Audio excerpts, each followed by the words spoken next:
Channel 5. Time now to answer your financial questions about investing, savings, and surviving these volatile markets. Joining me now is Chad Slagle, president of Slagle Financial. And Chad, we have some great questions, so let's get right to them. Bob wants to know if we're heading into another recession. That's a great question. Well, what we just heard the young lady there on the exchange talk about, I think one of the hugest problems, are we heading into another recession? She said people did not want to take jobs because they didn't pay as much as welfare. Yeah. To me, that's a huge, huge problem in the country. I think if we were to line 10 economists up here, Lisa, 5 of them would say yes and 5 of them would say no. It used to be that, Wall Street was talking about 25%, now it's 40%. I think what maybe not so much an economic recession, but a confidence recession.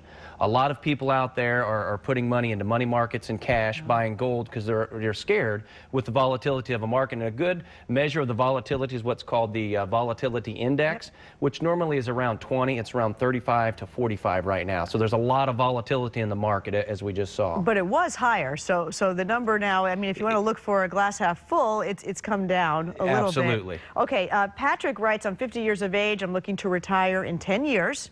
How much of a risk should I be taking in the market? Well, you're 50 years of age. I mean, there's a lot of variables that have to come in there. You're going to retire at 50. One thing you have to look at is what kind of income are you going to have? Do you have a pension? Hopefully you will have Social Security. Do you have a 401k?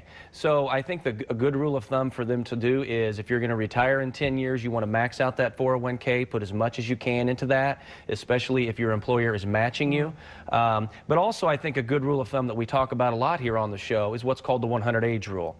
50%, you take 100 minus your age, which is 50, 50% of that money needs to be safe. So if this market does go down another 15, 20%, at least 50% of that nest egg is safe where you cannot lose it. John writes, with the markets being so volatile right now, are there alternative investments that I should be looking for? That's a great question. Yeah. We talk about alternative investments. What are you looking for from your investments? Are you looking for growth? Are you looking for income? Safety? Safety. A lot of people, if you're looking for income, preferred stocks, dividend-paying stocks could be a good one. Real estate investment trusts pay a 5 to a 7% yield. That may be something you might want to look at. If you're looking for safety and income, immediate annuities. They're going to pay you an immediate income stream out for a period of time. Could be 5, 10 years, could be the rest of your life. And another one is hybrid annuities, where they will give you a set income growth on your money, and when it comes time to turn that income on, it will pay you a set income stream for the rest of your life. Big speech tomorrow, President laying out his jobs plan. Markets always react the following day. What do you think is going to happen?